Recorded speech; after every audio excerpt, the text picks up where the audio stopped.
Hi folks, I'm Craig Taylor, and as always a huge thank you for joining me here on my YouTube channel, the Bushcraft Padawan. I'm doing an overnighter at the moment, and I've just started making some char cloth, replenishing my char cloth stock, and I thought to myself, I'm going to record a short video because there's something that I do that's slightly different to many of the other YouTube videos and guidance that I've seen around char cloth, and I wanted to share it with you. So if we look at the general process that I see a lot of the time for creating char cloth, take a metal tin, put a hole in the lid of that metal tin, put your cotton material inside, put the lid back on, put it in the fire.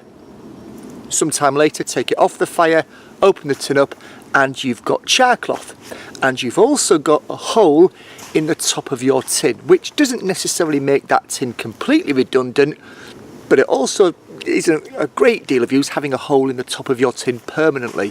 So this is what I do differently. I still take a metal tin, I still put char cloth in it, I still put it on the fire and take it off the fire, but I do not put a hole in the top of the tin. Now for those of you that are thinking, well, won't that make it explode? Doesn't it go pop? Doesn't it explode? It never has done. In about a year of doing it, that's never happened. I think the reason for that is because the char cloth that I use, the tin that I use, is an old Rizla tobacco tin. And the seal around the edge is good, but it's not completely airtight. So it does allow those vapours and the pressure to escape.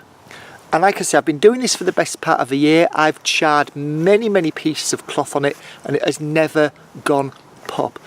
The big advantage of this is I still have a tin that's relatively watertight and airtight. So I use that tin as my tinder box. I use as my tinder tin, as my fire starting kit. So it all becomes one. My fire starting kit tin is also my char cloth tin. I don't have to worry about that hole in the lid letting water inside and getting my tinder wet or getting my tinder damp. So let's have a look at me putting that together, putting it on the fire, taking it off.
And as you could see in that short video, exactly the same process that you've seen on YouTube many times, but as you could see, and hopefully I made a show of showing you the lid of that tin, there was no hole on it and nothing went pop at the end, and we got perfect char cloth at the end of the process.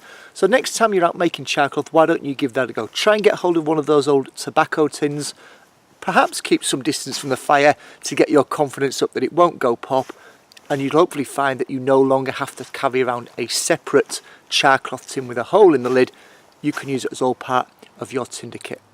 If you found this video useful, if it's made you think, if you've thought to yourself, I'm going to give that a try actually, please do give it a thumbs up. If you want to share it with any members of your network, you know where that share button is. And finally, if you're not yet a subscriber, please do click on the subscribe button. It's in this bottom corner of the screen here, and voila, you will automatically become a subscriber. As always, thank you very much for watching. Take care.